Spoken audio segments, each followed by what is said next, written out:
All right, everybody. Thanks for joining us for our last session of the day. Last but not least, let's say, I have the one and the only Tom Perry from Shelburne Farms. So, Tom, tell me about Shelburne. Sure. I am the cheese sales manager at Shelburne Farms, which was pre-colonial era a Abenaki hunting ground, and that was then settled by English and French colonists. That was eventually turned into about 32 individual family farms that were then bought up by a member of the Vanderbilt family and turned into a model agricultural estate in the late 1800s. Um, Following that, it remained in the family and just was a traditional dairy farm. But in the 1950s, they brought on a herd of brown Swiss cows. Um, and then, as the uh, fortunes of the family started to recede, or as they were more accurately made aware that dairy farming was not the lucrative profession that it's promised to be, uh, the father presented a solution to, you know, the problem of developing the land that is now Shelburne Farms into essentially subdivisions that are kind of endemic in agriculture these days, with farms being sold and then turned into residential properties. And his children, who are now part of the current leadership of the farm in the late 60s, said, no, we want to keep this farm whole. We want to be able to share it and educate future generations about environmental and ecological and sustainable uh, agriculture practices. And for whatever reason, their dad said, yeah. And now we are not only an award-winning cheesemaker, but we're also a world-class campus for sustainability education. Beautiful. How many cheeses and what kind of cheese does Shelburne make? So, as we like to say at Shelburne Farms, we make cheddar, cheddar, and cheddar. Uh, and that means that when we're making our cheese at Shelburne Farms every day, we're just making cheddar. We're not going in and selecting cultures to make a certain age or a certain flavor profile of cheddar cheese. We're basically allowing the quality of the milk, the skill of our cheesemakers, and just the kind of random actions that you can get from being a raw milk cheese producer really have their say in what ends up being the age profile of our cheese. We're always trying to shoot for a cheese that has the capability of aging for 3 years. More often than not, we end up with some really great quality 2-year cheddar, which is what we feel is in line with a classic New England or Vermont cheddar cheese flavor profile, with that forward acidity and bit of minerality and sweetness at the end. But we also end up with younger varieties too, 1 year and the 6 month, respectively. Um, so, in addition to that, we also make smoked cheddar. We work in partnership with Grafton Village Cheese Company, which is a cheddar producer in the southeast corner of the state. They smoke our cheddar for us with hickory wood. And we also, as Matteo mentioned in the earlier interview, partner with the sellers at Jasper Hill to age our cloth bound cheddar for us. Beautiful. So, pre-COVID, what did the business structure of Shelburne look like? Nationally distributed? Do you work closely with independent shops? Do you have online sales? What did that look like pre-COVID? It was a mixed bag. And, in addition to the cheese sales, we have a pretty diversified operating model. Not only are we a cheesemaker, but uh, as part of being a educational sustainability education center, we have a lot of people that will visit us for specific sustainability programs. We'll also engage as a field trip destination with local schools. So we're earning revenue from that. We also have the inn at Shelburne Farms that you can stay at, which is a seasonal endeavor, which is open from about a week from now till Indigenous Peoples Day in mid October. And we also, have a market garden that we used to um, grow vegetables and sell at local farmers markets. But in regards to the specific cheese operation, we uh, we worked have a pretty diversified model in that regard too. We work with distributors. We have a fair amount of local direct wholesale as well as regional wholesale that we would ship via common carrier like FedEx. And we also have normally during the holidays a very robust mail order business where people will send gifts.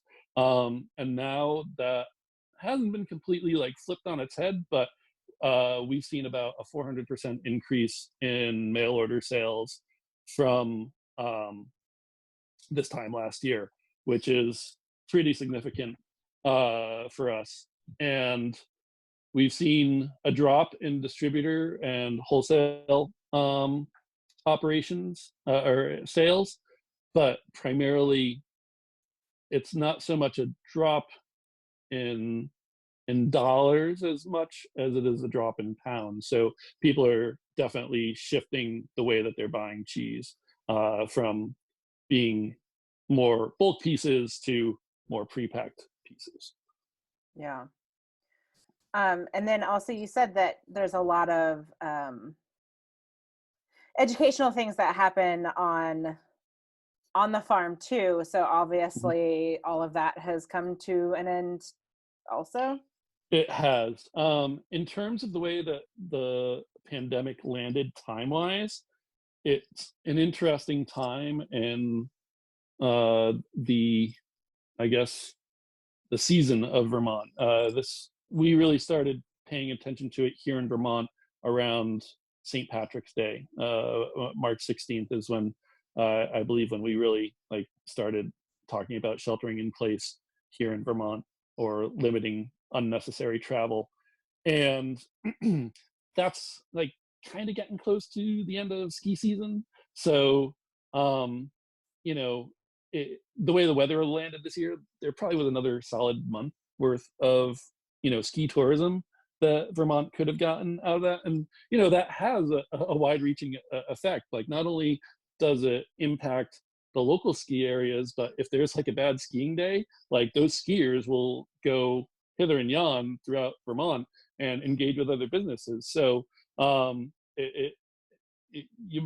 though the ski resorts are only concentrated in a small area or in a specific parts of the state, the tourism dollars that affect that or that impact that are spread pretty wide. And I think when people kind of got, in line with the thinking around, sheltering in place and COVID and social distancing, people are like, "Oh, this is bad for a month, but we get it. It's for the greater good."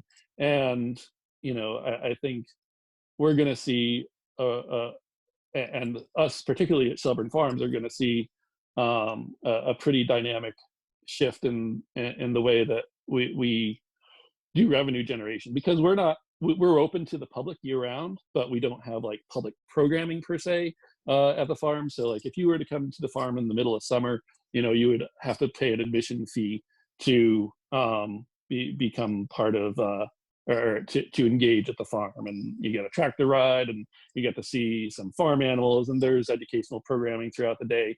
And that's not going to happen. The state has a ban on lodging reservations through the middle of June.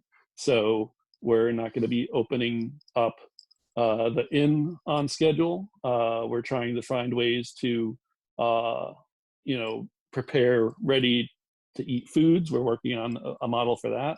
And I know that, this is more about cheese, but, we spent the past, 30 years building a diversified revenue model. And now it's all being, or mostly being concentrated into one channel. So, we're very thankful that we have all of these, revenue streams and as part of our business model. But just to see it concentrate so narrowly into cheese and gift giving, it is, pretty eye opening. Yeah.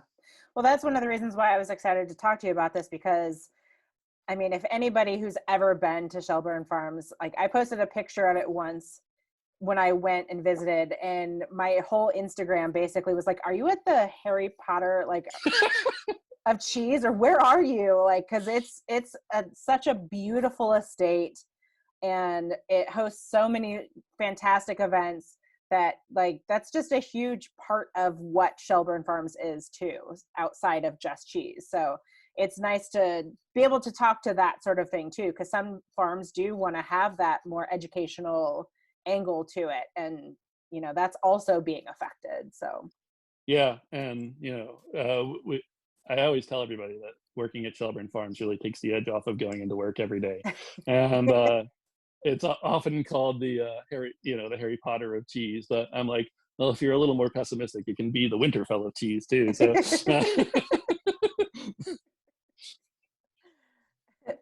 So what strategies do you guys have in place right now to sell through what cheese you have? I know you said the mail order is a boon right now, but are there other avenues that you are taking to kind of move through some of that product?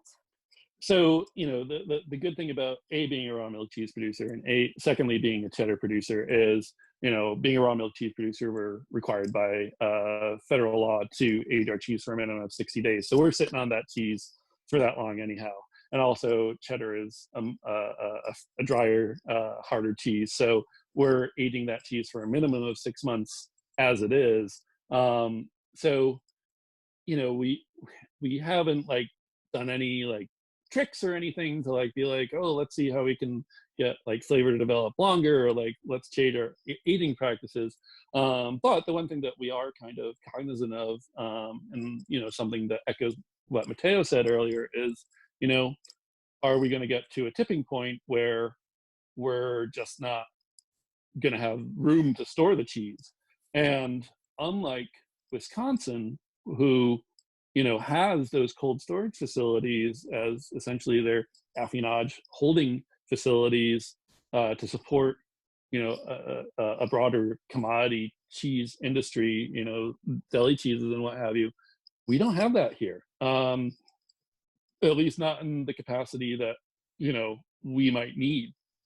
There's one in a town called Williston, which is maybe about 15 miles away from the farm, but they don't have necessarily a lot of space. And then there are a couple of other locations, and right now, I mean, I would say what we'd be looking at if we got to a tipping point with running out of room for aging would be, a buddy system in a way. Like, is there somebody in our industry, and I don't want to necessarily say anybody in particular, that might have room, or, would we do something cohesively as an industry and look into, renting reefer trucks to kind of help everybody out as part of like the Vermont Cheese Council initiative, perhaps. And that's something that I really value about the Vermont cheese industry in particular, is like there's very much a sense that you're not in this alone. You do have a lot of partnerships, and you do have a lot of interwoven relationships with other producers that I don't see in a lot of other states, and or that states are with cheese industries are more adopting now in light of the crisis. Yeah. Well, you touched on the affinage question that I kind of had, but it's interesting because I had never really thought about it before, but when I went to Wisconsin and saw like all of the hooks being aged, it just was totally different than what I had ever seen before, because I've been to so many artists and producers where it's like this nice little cloth bound thing on a wood slat, and then I just walked into this like basically warehouse that was like top to bottom just filled with these boxes of cryovac cheese. So I think that I feel like we just need to have like that image in our head of what your affinage looks like versus what, a cloth bound, like you said, with Jasper Hill, you guys partner with them for that. So I just wanted to kind of put that out there so people can kind of see in their head what it might look like for your affinage processes. For sure. And I mean, that is an advantage to a cheese like cheddar, where so much of the flavor development and texture development is done in a oxygen deprived environment. So, prior to vacuum sealing, I mean, we were aging in, wooden boxes, and, there would be a lot of product loss. So it's kind of like this kind of trade-off. I was like thinking to myself, like, probably out of everybody that you've talked to so far, I'm probably the closest in terms of like a business affinage model to a commodity cheese producer that you have as part of these interviews. But we really straddle, this line of being a farmstead cheese producer. So we are responsible for the milk that our cows are producing, and we're turning into cheese. And but we're not responsible for any other farms. We're just worrying about what we're producing, and we have a lot of controls on the inputs to get the milk that we have. And we're also able to.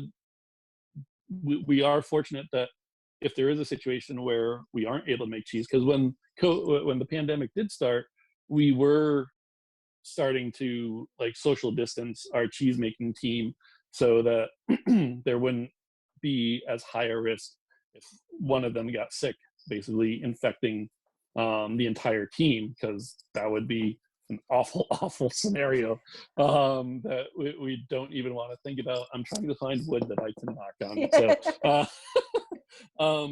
And what's really cool is, as this is continued, and we're in probably week 6 of this now, like the cheese team kind of sees themselves as this self-contained family unit.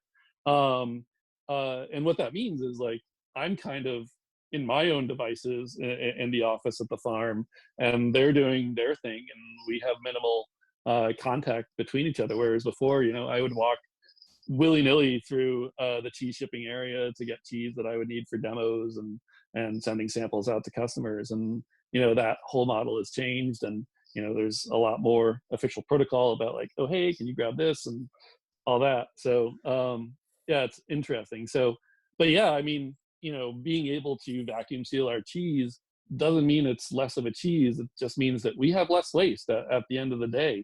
And that means that I think everybody probably knows that Shelburne Farms isn't necessarily the least expensive cheddar cheese out on the market. But if we had a lot more trim loss, it would be even higher. So, yeah. Yeah. So you guys are still actively making cheese. You haven't had to lay off any employees or anything. You're just kind of running business somewhat as usual outside of social distancing and those sort of protocols? Yep. So we're still making cheese. We're still milking. We've pretty much nearly completed our calving season and lambing season. So now it's just setting up pastures for the cows to have access to the fresh grass. And not only have we kept the cheese and dairy team and sales team whole, but we've also kept all our educational staff that is part of our year-round staff part of we haven't had to lay anybody off. And the educational team is working on developing educational programming that can be done without necessarily coming to the farm. But so much of that education is place-based. Yeah, 100%. I mean, there's really nothing else quite like taking that hayride. It's it's just beautiful and fun. And yeah, there's just Hmm. something to be said about being somewhere. Virtual tours and whatnot are great, but Hmm. actually getting your hands there and seeing it is something special for sure. Hmm. Has this time at all afforded you guys any ability to work on some new projects? Do you guys have anything coming down the line that you were excited about that you might have had to put on the back burner? No, like we're we've got a pretty good food safety program that's been in place, and this is basically not forced us, but encourage us to really look at it in more detail and see what kind of adjustments need to be made in this era that we're in. There's no other. This is an era Yeah, that we are in currently, and basically, it we just had a talk about it today. We over the past couple of years, we've been working with a local brewery, Fiddlehead Brewing Company, to make a beer infused cheddar, which Vermont Farmstead does very well, and they do a lot of variations on it. We thought that for our business model, it was like the most sustainable one because it was a local beer producer, kind of terroir driven in a way, and we're thinking of suspending that because the last couple of years have basically been R&D, very good, tasty R&D, but kind of working the kinks out. But where we've decided to basically put a pause on making any this year until, or at least until we decide we have a clear direction of the way that the needs are going to be yeah, channeled for cheese going forward. And uh, we're just kind of going forward, making the best cheddar that we can every day without having an added, allergen component with gluten into the mix. yeah. That's a good thing to think about, because I barely think about that when it comes to like, oh, you're adding beer to your cheese. Well, that's an allergen that you're adding to the vat. So yeah. Yep. um, so in terms of your mail order and things like that, were you already doing smaller portion sizes? Have you been getting more grocery stores wanting to have that smaller cut and wrap capabilities, or have you guys been able to sell through the bulk stuff that you tend to sell? So we've definitely seen a shift in the way that our distribution and wholesale partners are ordering. We still have, a fair number of 10-pound blocks, which was kind of our standard that would go to tea shops and food service. But we're definitely seeing a much higher and much stronger demand for prepackaged offerings, especially in the half-pound size. Um, just because a lot of places don't have the labor to break it down. Yeah, There are some dedicated tea shops that are still, um, you know, working with those bulk pieces and cutting to order. Um, However, you know, one of the oddest challenges is because so many people were familiar with our 10-pound pieces, they didn't even know we had pre-cut smaller pieces. And I was like, yeah, we've got it in wax or plastic. What's your poison?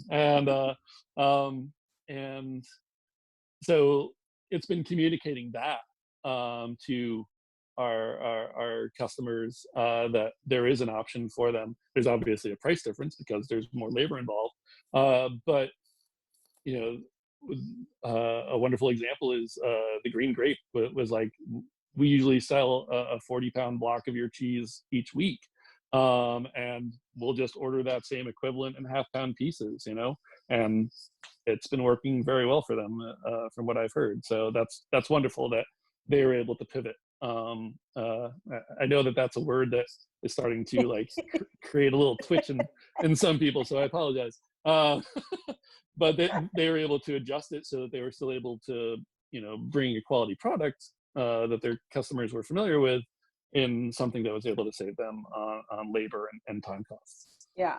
And I'm sure that it's been a boon for you guys because you already had that in place. So it wasn't like you had to create the space to do those sort of things. like it was already Correct. there in the business plan. Awesome. Correct. And not only that, but we've been very fortunate that over the course of 40 years, we've gotten so many people addicted to our cheese, and now, instead of it being like something that they would send just during the holidays, they're sending it for ways of communicating, not being able to be with one another. And like, I read some of the notes on the gift invoices, and it's like, oh my goodness, this is so sweet. It's like that people just want to be together, and one of the ways that they're able to connect is through this product that we make, and that's very endearing, and humbling that people have such strong associations and memories associated with the product that we make at the farm. Yeah. Well, that's good that you already had that squared away. Yeah. Yeah, I had very little to do with that. Yeah. That was, I've only been at the farm for 3 years now, but And uh, now it's your job to communicate that that's available. So yes, here we absolutely. are So, announcing that Shelburne Farm has yep, pre-packed. there is a store.shelburnefarms.org. You can order our cheese online and deliver directly to your home. So here's a question I've been asking everybody about people just starting a new cheese business. So you have experience on the retail side also. So you Mhm. can speak to either retail or on the producer side. What things would you tell somebody who are just kind of getting started in the cheese business now? Mhm. Do you have any It, recommendations or thoughts about that? sure. If I were speaking to this from the retail side, I'd say find all the local producers that you can, that are making artisan cheese, and support them wholeheartedly. um, find solutions that work for both of you. If you feel like you're overtaxed with cutting pieces, see if there's a way that they can cut it for you, and factor that into your business model. Also be patient with cheese producers, because um, we've, as producers, we've had to shift the way that we package and process our cheese, some literally overnight. We feel we were one of the fortunate ones that had all of this in place, and that we had the inventory, so that when things did start to change, we were ready to supply the people that wanted our cheese, for retail and for gift giving, pretty quickly. Um, if you're looking at this from a producer side, if you're um, starting out as a cheesemaker, communicate what you have. Also, listen to what your retailers, and your customers want, because they're the ones that are going to be there after all this is over. And it may seem daunting in the short term, but in the long run, this conviviality and cooperation is what's really going to make our industry be able to come out of this on the other side, um, for for the long term. Also, in terms of anybody that's starting up a cheese making operation, be sustainable. Don't be bigger than you need to be. Think about how you'd be able to feed your local customer base and a little bit more. I think a lot of people get into this business because they want to, you know, be involved with the magic of converting milk into something wonderful. Um, but and they have grand, they have big hopes of being able to feed a lot of people with amazing products. Just think close to home first, and what your cheese is capable of feeding. And also, if you're a new producer, people don't know who you are yet, and especially in this era of COVID, they don't have the ability to visit you, or see you at a farmer's market, or what have you, necessarily. So really up your social media game, I guess, is something that I would really stress right now.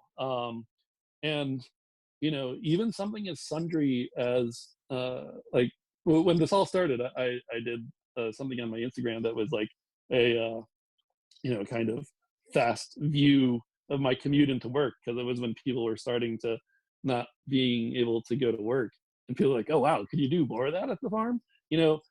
A lot of people don't know what goes on in a day of cheese making, and being able to showcase how hard you're working, how it changes from just being liquid milk to solid curd. It is amazing. It's the reason I'm in cheese, is this alchemical transformation that happens on a daily basis that we take for granted. But and then after time it goes from being something bland and milky to this amazing, like, flavorful, like, dynamic and robust flavored protein dense package of cheese. Yeah, I think that's very poignant. Like, all of those points are very poignant, and it's good recommendations for people. Oh, and for cheese producers, um, people love baby animals. They just love baby animals. Get all of the footage of your calves running through the fields, or your baby goats frolicking hither and yon. I literally just took a second uh, to get on my Instagram for just a moment, and I just was scrolling through really quickly and saw some baby goats and was like, that's exactly what I needed today. Like, that's all I We needed. actually set up a lamb cam as part of our Instagram feed, and like one of the dairy team just like stood there for like 3 minutes and just videoed the baby lambs, which we don't use for milk production, just kind of bopping about uh, their little area. So So that cute. was a nice stress reliever. Yeah. So the big final question, Yo. how can mongers, shop owners, distributors, how can they collaborate with Shelburne Farms to get some of that cheddar out into the world? And basically, what can we do to help you? So I know that what we're probably best known for is our 2-year cheddar. We have not seen a drop in sales of that at all, which is very wonderful to have. However, we have some younger cheddars that do need home. So our 1 year is still selling okay, but we if people, it's a nice sharp cheddar. I call it the teenager of the lot, and it's good for, it's a very versatile cheese. It's good for snacking, good for baking with. It's a great melter still. But one cheese that I'm really proud of is the 6-month cheddar. In 2018, it won first place in its category at ACS. And a lot of people don't hold like young cheddars in as high regard because it doesn't have that acidic, kind of punch to it. But I really like it. It's grassy. It's got this nice buttery, grassy flavor to it, and it melts wonderfully. And it's a cheese that is for somebody that appreciates nuance, because it's not going to smack you in the face with flavor. But for a cheese of its age profile, it's got a lot of character. And if you're still doing sandwiches, or if you're doing value-added meals, or baking at your shop still, please consider getting a bulk piece of that, and shredding it into either your bechamel or as part of your recipes. Awesome. I love the 6-month cheddar, but I also am very, I appreciate nuance. I don't like things that are just going to punch you across the face. I like something that I can just keep snacking on for like hours. Yeah. And nuance is a tough thing to sell with social distancing and not being able to sample. I don't think too many things attract attention with a big headline saying nuance available here. But there's hope. Yeah. There's always hope. So is there anything that you feel like we maybe didn't touch on that you think we should probably talk about before we end this? I think, I it sounds cheesy and trite, but you know, as an industry, we do need to unite behind our independent, smaller cheesemakers, and um, you know, they're if we don't get behind some of these artisan cheesemakers, not only are we going to potentially lose those cheeses, but we're going to see a market change to the landscape. Um, you know, I think anybody that's watching you is probably acutely aware of the dairy crisis that's going on in America. And, in places where you have these bucolic idols of cows on pasture in Vermont, Wisconsin, New York, California, they're losing farms at a pretty rapid clip. And admittedly, the majority of that milk was going to fluid production and was being pasteurized, homogenized, turned into other dairy products. I mean, that there is absolutely a place for all those products in our food ecosystem. But you know, there it is going to get to a point where you know large co-ops are no longer going to have the ability or the desire to pick up from the small farms that are doing good. I think about, even though it wasn't necessarily pardon me, a result of this particular situation, but Wayward Goose Farm, that they were making really great milk, and they lost their cheesemaker, and that could just continue being a domino effect throughout our industry. And there's a real solid fear of the consolidation of our food system, that everybody needs to be aware of, that could dramatically affect our access and ability to safe and nutritious food, and supporting your local farms, whether they're cheesemakers, dairy, or vegetable, or smaller meat producers. Support those people. They're the ones that are going to you know be looking out for their community, more so than a large bio genetic or large food producing operation. Um, and you know, I think it's something that, as we're all trying to cope through the day to day, that we need to keep. If you are able to support local farmers and pay the higher prices for what they produce, please do it. Um, I know that there are people that cannot do that. And that's why I'm glad I live in a state that has, cheese producers that are able to accommodate all tiers of, the economic spectrum. We've got a Cabot, we've got Grafton, and we've got so many other wonderful cheese producers in our state.